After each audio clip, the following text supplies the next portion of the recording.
সংসার মানেই সব কিছু পরিপাটি সাজানো গোছানো, কিন্তু এই সাজানো সংসারের পেছনে পরিশ্রমটুকু কয়জনে বা দেখে? প্রতিদিন একটু একটু করে সময়, শ্রম আর ভালোবাসা দিয়ে একটা মেয়ে তার সংসার সাজিয়ে তোলে। বাড়ির ছোট্ট ছোট্ট জিনিসগুলো ঠিক রাখা, রান্নাঘর এলোমেলো জিনিস গুছিয়ে রাখা, সব কাজগুলো যেন আমারই দায়িত্ব। আমার বড় মেয়ে পড়াশোনার ফাঁকে তার ভালো লাগার কাজগুলো করছে, ছবি আঁকছে। আপনাদের তার আঁকা ছবিগুলো এবং ক্রাফটের জিনিসগুলো দেখাচ্ছে। কত সুন্দর করে হাতের কাজের ক্রাফটের ফুল কাগজ দিয়ে কত কি বানিয়েছে। ও জানতে চেয়েছে কেমন হয়েছে। কমেন্টে কিন্তু জানাতে পারবেন, জানালে খুশি হব। আর আমার ছোট মেয়েটা, ওর ব্যস্ততা, ওর দৌড়াদৌড়ি, নাচ আর ওর বাবার কম্পিউটারের কাজ সব মিলিয়ে সুন্দরভাবে আমার দিনগুলো কেটে যায় শত ব্যস্ততার মাঝে।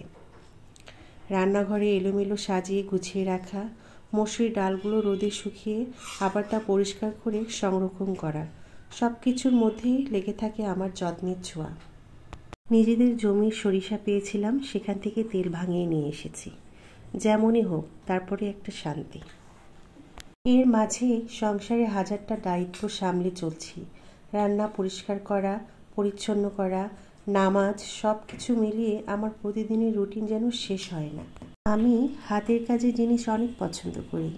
আপনাদের সঙ্গে আমার হাতের কাছের জিনিসের কিছু টিউটোরিয়াল একসময় শেয়ার করব। অনেক সুন্দর সুন্দর ওয়ালমেট বানিয়েছি, এগুলো সবগুলো আমার নিজের হাতে করা। আবার ওভেনের উপরে ক্রুশের মেট, এটাও আমিও তৈরি করেছি। এই কাভারটা, এগুলো সব কিছু আমার নিজের হাতে তৈরি। এই ক্রুশের ফ্লাওয়ারটা, ওইটাও আমার হাতেই তৈরি। এরকম জিনিস আমার তৈরি করতে অনেক ভালো লাগে এবং এই টাইপের জিনিস দেখলেও আমার ভালো লাগে। এটাই তো আমার জীবন, পরিশ্রম, ত্যাগ, ভালোবাসার বিনিময়ে একটা সংসার সুন্দরভাবে তৈরি করা। সংসার মানে একটা মেয়ের যত্ন, ভালোবাসা এবং নিরলস পরিশ্রমের গল্প। তাই মাঝে মাঝে একটু অগোছানো দিকটাও দেখানো দরকার, যাতে সবাই বুঝতে পারে এই গোছানো জীবনের পেছনে কতটা শ্রম লেগে থাকে এবং এটা আমাদের ডেইলি রুটিনের একটা অংশ। সব মেয়েরই এমনই অবস্থা হয়, আমারও তার ব্যতিক্রম নয়। আপনাদের যদি আমার ভিডিওগুলো ভালো লেগে থাকে, অবশ্যই আমার ভিডিওকে লাইক এবং সাবস্ক্রাইব করতে ভুলবেন না। সবসময় আমার পাশে থাকবেন, আপনাদের কাছে আমার এটাই প্রার্থনা।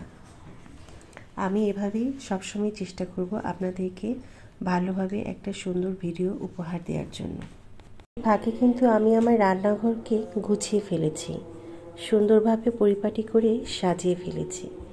এরপর আবার সেহরিতে উঠতে হবে, রান্নার জন্য প্রিপারেশান নিতে হবে। আজকে তেমন কিছু করব না, হয়তো সাদামাটা ভাত, ডাল, আলু ভর্তা।